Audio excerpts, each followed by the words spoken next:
오늘 우리에게 주신 하나님의 말씀은 열왕기상 13장 8절에서 10절의 말씀입니다. 함께 합독하시겠습니다.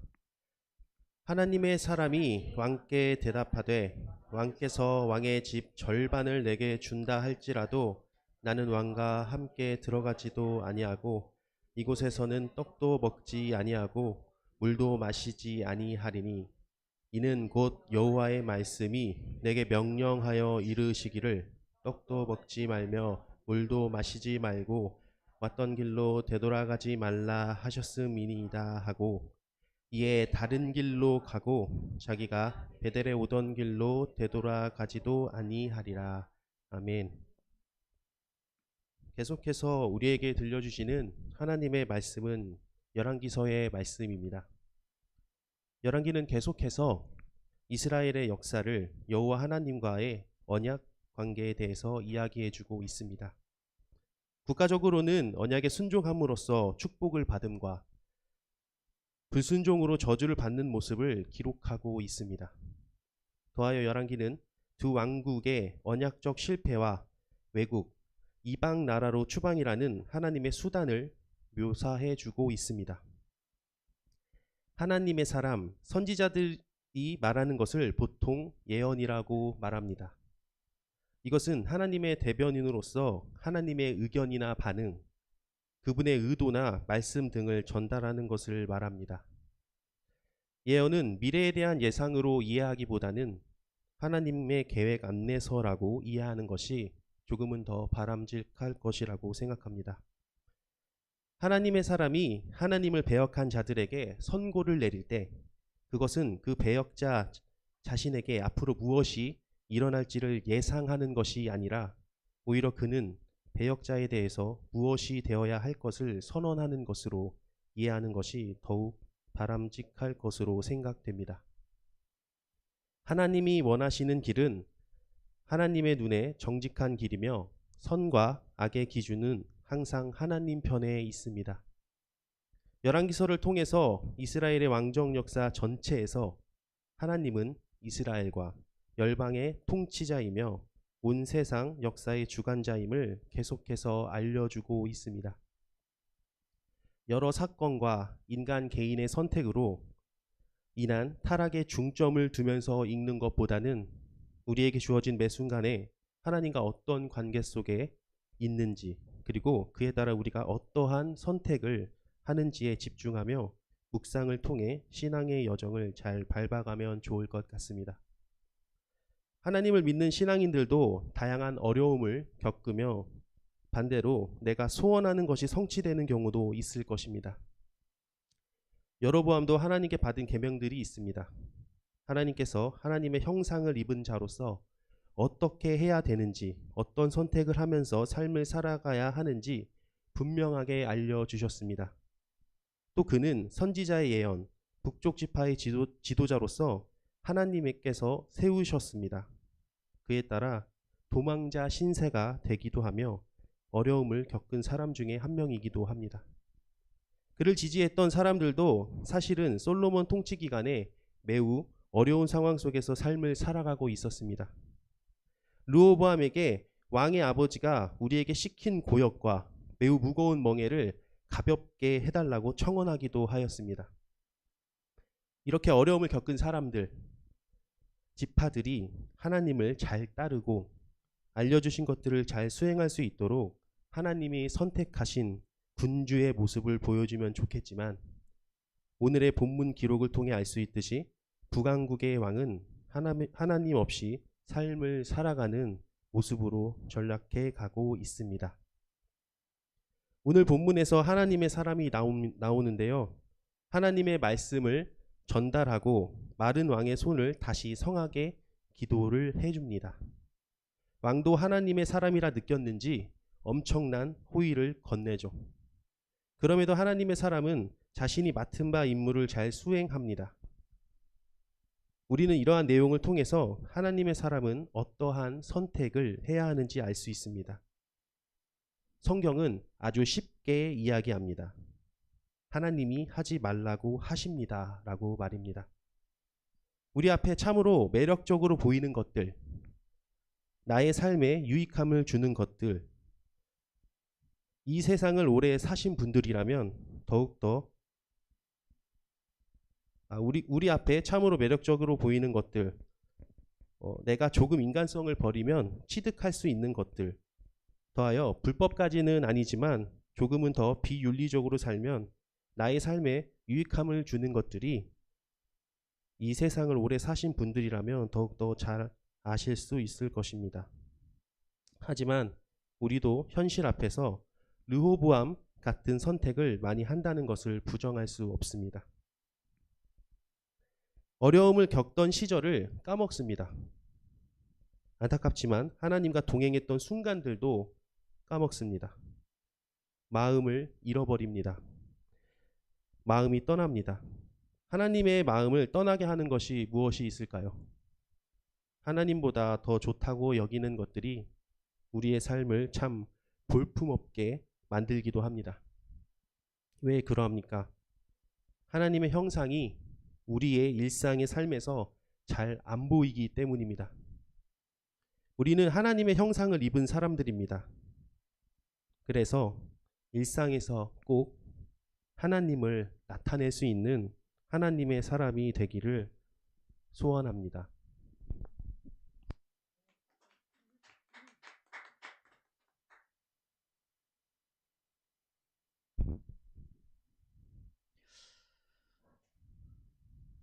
지금 중국 항저우에서는 아시안 게임이 이제 막바지로 진행되고 있습니다.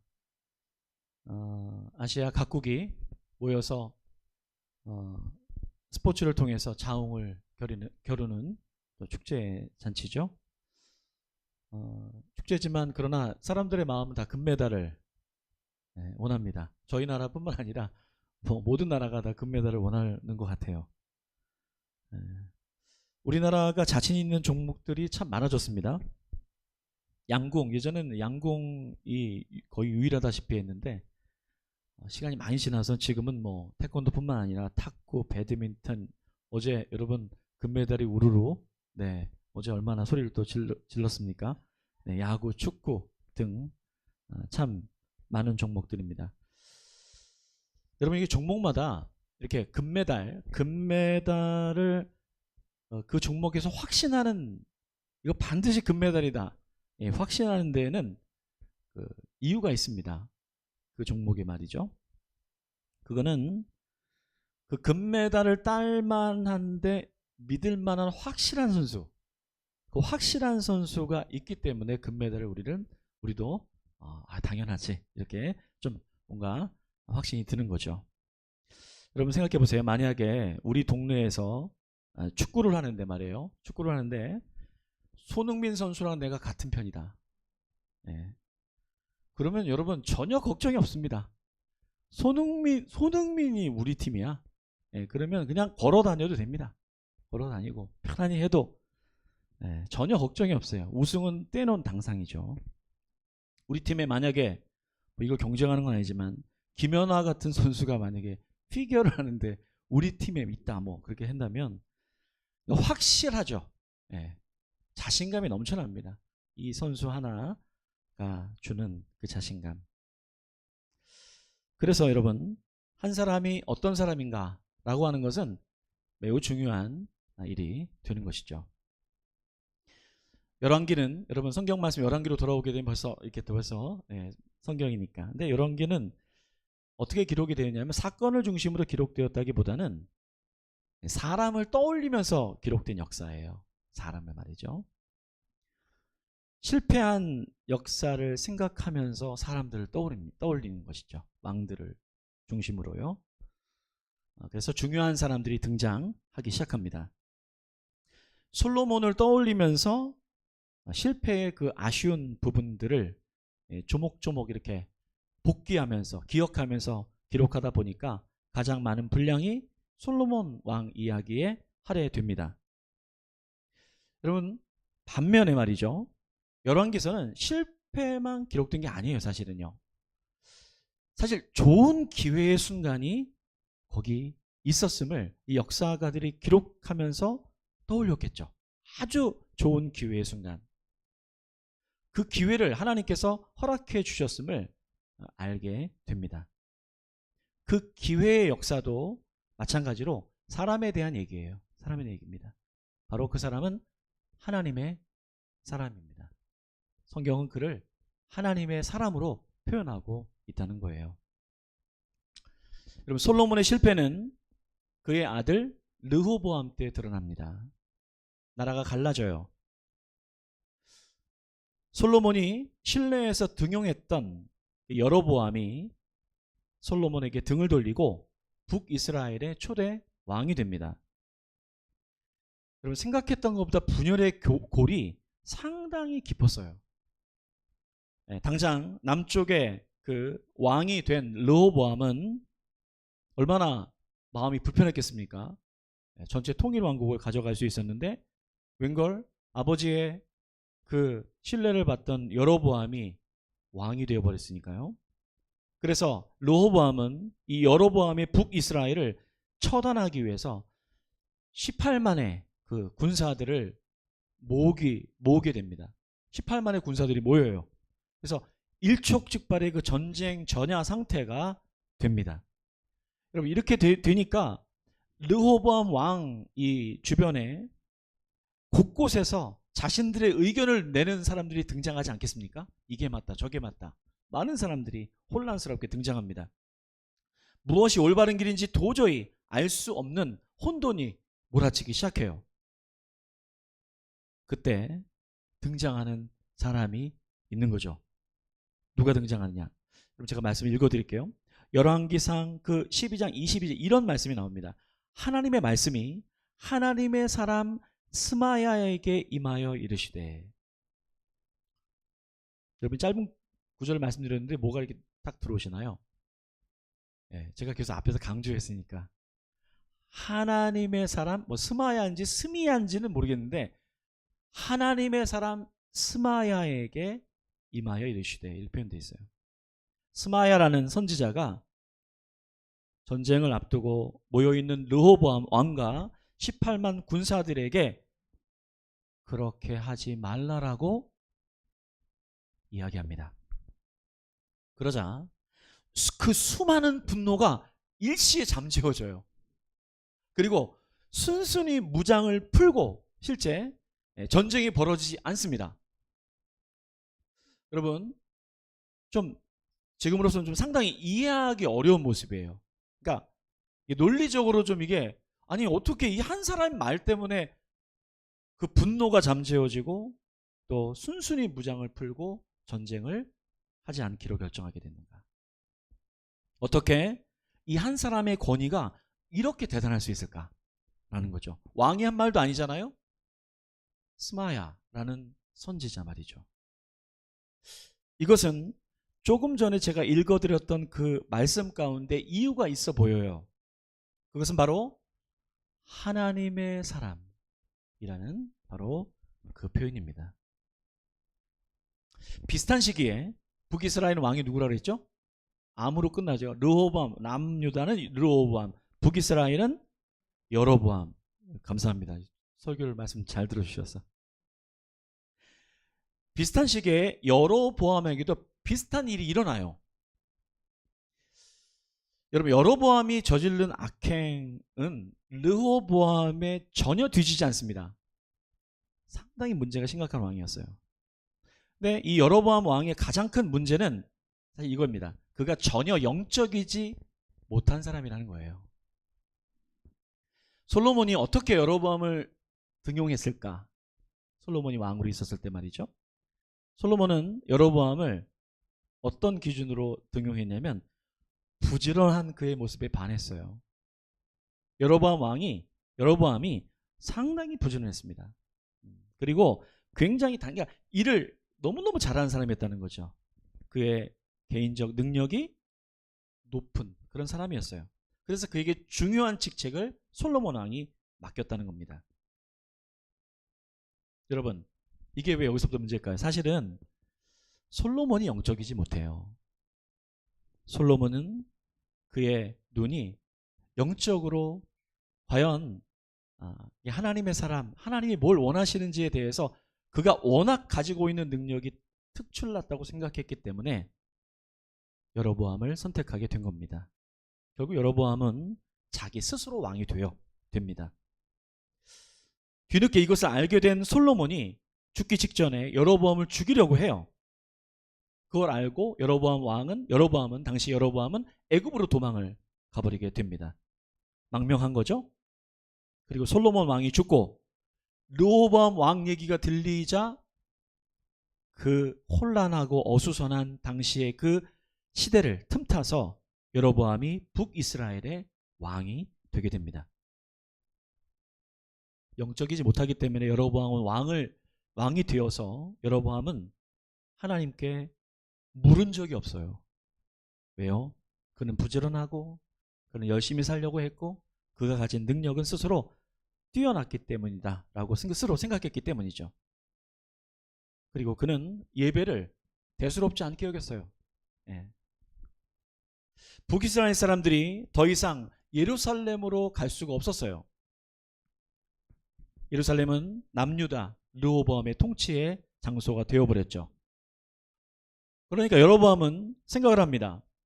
사람들이 예루살렘에 가지 못함으로 인하여서 예루살렘을 동경할까봐, 예루살렘을 너무 가고 싶어 할까봐, 그래서 생각을 해냅니다. 그 생각이 자신들이 있는 북이스라엘 지역의 베델이라는 지역과 단이라는 지역에 성전을 세우기로 결정을 하게 된 거죠. 성전이지만 우상을 모십니다. 그것도 금송아지를 모셔두는 우상이죠. 성전을 만듭니다. 그리고 자기 마음대로 이곳이 하나님이 계시는 곳이라고 백성들을 속여요. 여러분, 이런 기가 차지도 않은 상황 속에 어느 누구도 이것에 대해서 제지하지 못합니다. 그날도 여로보암은 자신이 만든 그 베델에서 금송아지 앞에서 분향을 하고 있었어요. 그때 한 사람이 등장합니다. 열왕기상 13장 1절 말씀은 이렇게 그 한 사람을 표현해주고 있어요. 제가 말씀 읽어드릴게요. 보라, 그때에 하나님의 사람이 여호와의 말씀으로 말미암아 유다에서부터 베델에 이르니 마침 여로보암이 제단 곁에 서서 분향하는지라. 오늘 본문의 13장의 첫 1절은 이렇게 시작이 돼요. 하나님의 사람이 등장합니다.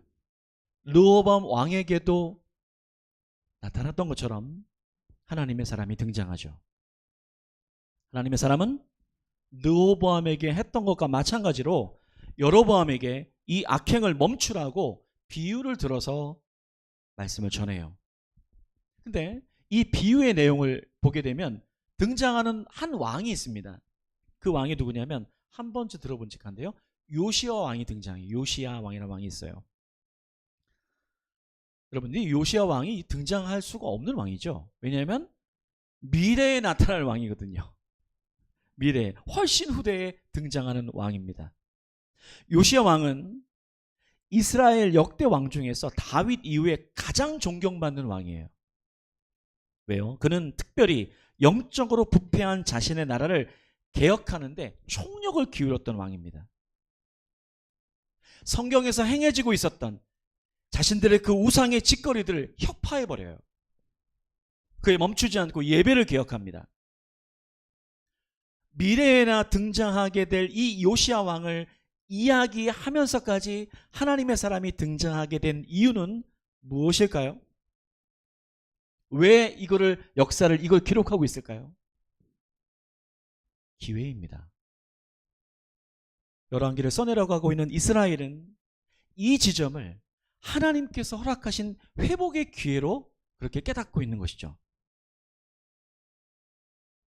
하나님의 사람이 등장한다라고 하는 것은 그만큼 아직 늦지 않았음을 그렇게 말씀하고 있는 거예요. 그러나 여로보암은 그 하나님의 사람, 그를 만나게 된 기회를 놓칩니다. 오히려 그를 죽이려다가 자신의 손이 말라버리는 공포의 일을 경험하게 되죠. 그런데도 하나님의 사람은 그런 그를 고쳐줍니다. 그럼에도 여로보암은 하나님의 사람을 제대로 보지 못해요. 왜요? 영적인 눈이 없기 때문에 하나님의 사람을 제대로 보지 못해요. 오히려 하나님의 사람을 자신의 편으로 만들려고 정치적으로 그를 이용하려고 그를 회유합니다. 여로보암은 부지런한 리더일지 모르겠지만 영적이지 못해요. 하나님의 사람을 분별하지 못하는 그는 영적으로 눈이 멀어져 있는 상태입니다. 여로보암의 그 회유, 그 하나님의 사람을 회유하고 있는 상태 속에서, 그런데 그 여로보암이 회유하는 이야기를 듣고 하나님의 사람이 대답하는 대답은요, 아주 다르죠. 여로보암과는 비교할 수 없는 태도를 가지고 있습니다. 오늘 본문의 말씀이 바로 이 부분이에요. 바로 하나님의 사람이 여로보암이 회유하는데 어떻게 대답하는지를 보여주는 본문의 내용입니다. 오늘 본문의 말씀이 열왕기 13장 8절로부터 10절인데요. 하나님의 사람이 여로보암에게 이렇게 얘기하는 거예요. 어떻게 얘기합니까? 오늘 본문의 말씀을 다시 한번 우리가 함께 한번 읽어봤으면 좋겠어요. 열왕기상 13장 8절로부터 10절까지 말씀 함께 한번 말씀을 읽어봅니다. 함께 읽죠. 시작. 하나님의 사람이 왕께 대답하되 왕께서 왕의 집 절반을 내게 준다 할지라도 나는 왕과 함께 들어가지도 아니하고 이곳에서는 떡도 먹지 아니하고 물도 마시지 아니하리니 이는 곧 여호와의 말씀이 내게 명령하여 이르시기를 떡도 먹지 말며 물도 마시지 말고 왔던 길로 되돌아가지 말라 하셨음이니이다 하고 이에 다른 길로 가고 자기가 베델에 오던 길로 되돌아가지도 아니하니라. 아멘. 여러분, 이 지점에서, 여기에서 여로보암이 정신을 차리고 영적으로 분별해서 이 사람이 하나님의 사람인 것을 알았더라면 역사는 완전히 달라졌을 거예요. 하나님의 사람을 알아본다라고 하는 것은 다름 아닌 하나님을 알아보는 거죠. 여러분, 혼돈스러운 이런 어떤 그런 상황 가운데 있을 때 우리가 진짜 너무나도 어렵고 어떻게 해야 될지 모르는 그런 상황 속에 있을 때 하나님의 사람을 만나게 될 때 정신을 차리게 됩니다. 정신을 차린다는 것은 하나님을 인식하게 되는 거예요. 여로보암에게 하나님의 사람이 찾아오게 된 결정적인 이유가 있어요. 그것은 그가 다스리고 있는 이 북이스라엘에 그가 마음대로 일반 사람들을 제사장으로 세우려고 했었기 때문입니다. 구약이었기 때문에 그렇겠죠. 결국에 성전 예배를 당시에 담당하던 제사장들과 레위인들이 그것 때문에 대거 예루살렘으로 망명해버립니다. 르호보암의 남유다로 망명해버리는 것이죠. 그런 다음에 여로보암은 자신이 마음대로 세운 베델에 와서 지금 분향을 하고 있었다라고 하는 그 이야기는 여로보암 스스로가 예배를 진행하고 있었다는 거예요. 여러분, 그게 무슨 얘기입니까? 여러분, 원래 예배는 당시는 제사장이 예배를 진행할 수 있었거든요. 제사장만이. 여러분, 이것 때문에 엄청 어려움을 겪었던 사람들이 많습니다. 사실은요. 여로보암은 마음대로 예배를 진행합니다. 그런 상태 속에 있었던 거예요. 그렇다면 여러분, 하나님의 사람이 이런 여로보암을 찾아오게 된 것이 단순히 너가 제사장이 예배를 드려야 되는데 잘못하고 있다, 이걸 단순히 알려주기 위함일까요? 그래서 하나님의 사람이 여로보암에게 찾아왔을까요? 여러분, 아닙니다. 한 장면을 생각해 보게 되면 그 이유를 좀 알 수가 있어요. 여러분, 지금 여로보암은 자신이 마음대로 세운 그 베델의 성전에서 분향을 하고 있죠. 여로보암이. 그리고 그곳에 하나님의 사람이 찾아와서 이러시면 안 됩니다 라는 하나님의 뜻을 전합니다. 여러분, 사실 이게 굉장히 코미디 같은 장면이에요. 여러분, 왜 그렇죠? 하나님의 사람은 곧 뭘 상징합니까? 하나님을 상징하는 거예요. 그 하나님이 찾아오셨어요. 하나님이 어디에 찾아오셨어요? 베델로 찾아오신 거예요. 여로보암이 분향을 하고 있는 그곳으로 찾아오신 것이죠. 여러분, 이것은요, 뭘 의미합니까? 정작 이 베델의 성전에는 하나님이 계시지 않는다라고 하는 것을 보여주고 있는 거죠. 여러분, 마땅히 하나님은 성전에 계셔야 돼요. 그런데 베델은 하나님이 없는, 하나님이 머물지 않으시는 성전이라는 거예요. 하나님이 없는 성전, 하나님이 없는 이 상태, 그것을 의미하는 것이죠. 하나님이 없는 예배예요. 하나님이 없는 껍데기 같은 그 예배를 드리고 있는 것이죠. 하나님이 계시지 않는 기도를 하고 있는 거예요.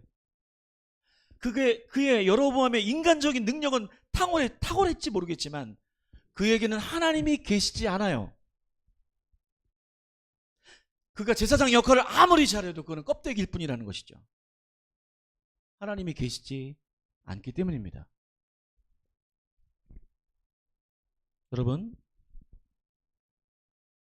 하나님의 사람을 만나기를 원하십니까? 그래야 돼요.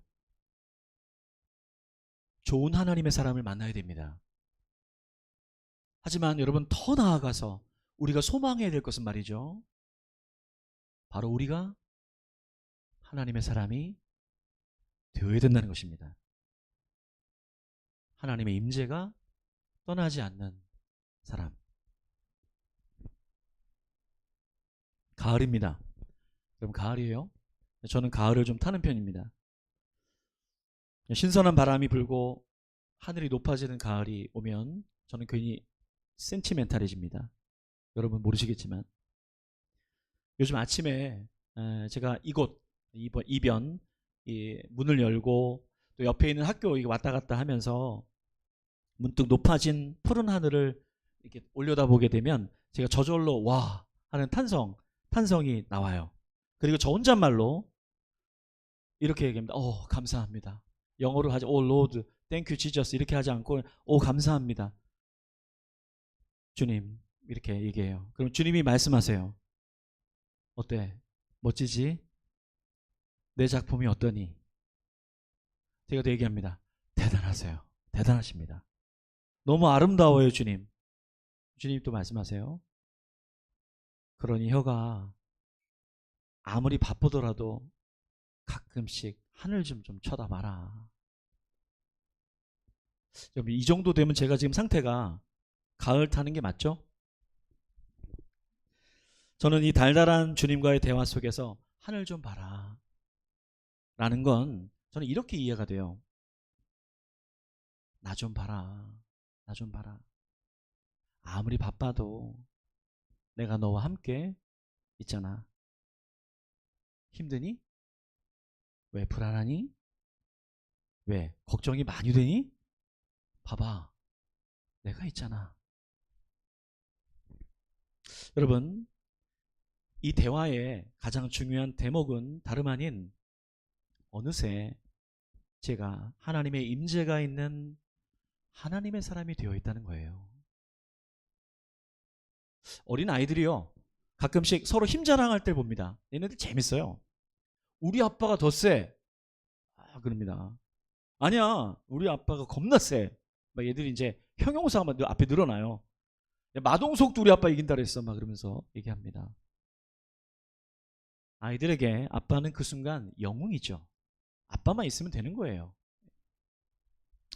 저는 아버지께서 제가 7살 때 초등학교 들어가는 전년도에 갑작스럽게 돌아가셨어요. 아버지에 대한 기억은 몇 가지 그 조각조각의 장면과 그때의 느낌으로 제게 남아 있어요. 어린 시절이었기 때문에. 당시에 자동차가 없었고 자전거만 있어도 잘 사는 집이었는데요. 저희 집이 되게 가난했는데 어느 날 아버지께서 자전거를 사오셨어요. 제 자전거가 아니라 아버지 자전거를. 자전거에 어린 저를 뒤에 태우시고 달려갈 때 그 바람의 느낌, 그리고 그때 한없이 넓게 보였던 그 아버지의 그 뒷모습, 그 아버지의 그 바람에 그 펄럭이는, 자전거 타니까 바람에 그 펄럭이는 그 점퍼 허리를 제가 꽉 잡고 달려가는, 자전거에서 느낀 그 안정감, 그리고 제 얼굴을 그 아버지의 등에 붙이고 있을 때 느껴지던 그 온기는 지금도 잊혀지지 않습니다. 그래서 또 한 가지 또렷하게 기억하는 장면이 또 한 가지가 있어요. 어느 날 아버지께서 저만 데리시고 서울에 가던 때였어요. 시골에 있었으니까 저희가. 근데 이 시외버스가 중간에 잠시 터미널에 버스가 정차하잖아요. 근데 정차한 뒤에 아버지께서 화장실에 다녀오시겠다라고 그렇게 하고 이제 가셨어요. 저는 차 안에 있었고요. 그런데 아직 아버지가 오시지 않으셨는데 차가 출발하려고 움직이는 거예요. 어린 제가 뒤에 홀로 앉아있다가 거의 괴성을 지르면서 멘탈 붕괴가 되면서 울면서 그 뒤서부터 앞에까지 막 달려나오면서 버스 기사님한테 우리 아버지가 아직 안 오셨다고 막 제가 그냥 울면서 통곡을 하면서 제가 차를 멈춰 세웠어요. 그때 아버지께서 과자를 가지시고 막 뛰어 오시면서 올라오셔서 저를 진정시켜 주셨어요. 기사님이 그런 제게 화를 내시기보다는 막 껄껄 웃으시면서 야 그럼 좀 참 대단하다. 예. 그리고 저를 진정시키는 아버지께 그런 말을 하셨대요. 아들 하나는 잘 뒀네요. 나중에 알게 된 사실은 출발하려던 게 아니라 주차를 위해서 조금 움직였던 거였는데 제가 그 난리를 피운 거였죠. 그해 가을 아버님이 돌아가셨습니다. 아버지가 돌아가시기 전 어머니께서는 교회를 다니기 시작하셨어요. 유교적인 전통 가문, 조선의 마지막 궁궐을 지키던 가문, 정씨 가문인데요. 그 가문 속에서 자라나신 어머니께서 교회를 다니는 건 쉽지 않으신데 가난과 어려움 속에서 그리고 하나님의 이끄심이 있으셨던 것 같아요. 교회가 없는 시골 마을에 가정집을 빌려서 예배를 드리기 시작한 여자 전도사님으로부터 전도를 받으시고 저는 그때부터 그 어머니의 등에 업혀서 교회를 다니기 시작했습니다. 아버지의 장례를 치른 뒤 그 뒤로부터는 아버지가 계시지 않음으로 인해서 제게는 그 등이 있지 않았어요. 어머니의 등이 대신 저의 등이 되었습니다. 그러면서 제게 교회는 저의 전부가 되었어요. 교회가 놀이터가 되었고, 교회가 집이 되었고, 교회가 학교가 되기도 했고, 교회에서 사랑을 받았고, 교회에서 사랑하는 사람을 만나게 되었어요. 교회는 저의 전부가 되었습니다. 그리고 지금 이 교회를 섬기고 있어요. 이 교회는 바로 하나님이 계십니다. 하나님께서 아버지를 잃은 어린 저와 놀아주셨고, 저를 가르쳐 주셨고, 사랑해 주셨고, 사랑하는 사람을 연결해 주셨어요. 어느새 제게 하나님은 아버지가 되어 주십니다. 저는 많이 인간적으로 부족하고 흠이 많은 사람이지만 하나님의 사람이 되었습니다. 제게는 하나님이 계십니다. 저는 하나님의 사람인 것이죠. 여러분, 하나님의 사람이 많이 그립습니다. 오늘 말씀의 제목이 바로 그거예요. 제가 여쭙죠? 여러분, 하나님의 사랑을 만나기를 원하십니까? 여러분 다 아멘이라고 말씀해 주셨어요. 그런데 바로 저와 여러분들이 하나님의 사람입니다. 그 하나님이 계시기에 저희들은 함께 있는 사람들에게 위로가 되고 그 사람들에게 하나님을 전하는 통로가 되는 것입니다. 그 하나님의 사람 한 사람만 있으면요 굉장히 좋습니다. 든든해요. 걱정할 게 없어요. 하나님이 함께 하시는데 뭐가 그렇게 걱정스럽냐. 하나님이 함께 하신 사람이 있는데. 종교개혁을 진행하고 완성했다고 보는 마틴 루터의 이야기 가운데 그런 이야기가 있습니다. 종교 개혁이 얼마나 힘들었겠어요. 인정하고 지지하는 사람이 없어요. 목숨의 위협을 받으면서 계속 어려움 가운데 루터가 있습니다. 그러니 루터도 사람이다 보니까 너무 힘든 거예요. 그래서 밖으로 나오지 못하고 완전히 디프레스가 된 상태 속에서 방에 갇혀있는 상태가 되어버렸어요. 그런데 그런 루터에게 방문을 열고 루터의 아내가 들어왔습니다. 그런데 아내가 상복을 입고 있는 거예요. 루터의 아내가. 그래서 루터가 아내에게 묻습니다. 아니, 뭐 상복 어디 장례가 났냐고. 왜 상복을 입고 있냐고. 모르는 사실이라서 물어보게 된 거죠. 루터의 아내가 루터를 향해서 그렇게 이야기합니다. 하나님이 돌아가셨습니다. 무슨 소리냐고. 당신이 이렇게 있는 것을 보면 하나님이 돌아가신 거라고 생각이 됩니다. 루터가 깨달았어요.